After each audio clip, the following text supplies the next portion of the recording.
Makatani phansi khona le ndaweni yaseGogo khumbula amajita yenza kile singabalibali madoda amafensa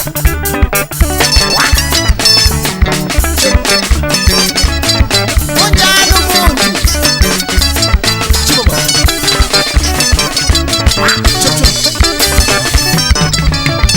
ikhumbula mangiphoka le ndaba nomngani wami uFrank waphansi khona le eGogo madoda uyizwa njani uFrank fokunyawo jubule cha chichu uvela unjalo umuntu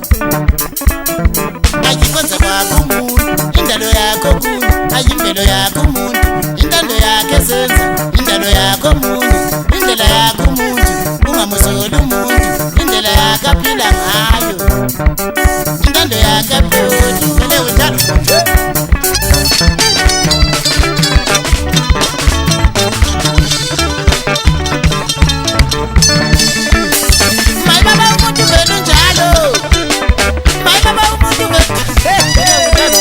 Hey,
kufanele muntu mayesenzo kwakhuzi bona yenzo kufanele lawe mawuyenzo kwakhuzi bona yenzo kufanele lana mayesenzo kwakhuzi bona yenzo kufanele lana mayesenzo kwakhuzi bona yenzo kufanele yo mayi baba umuntu vele njalo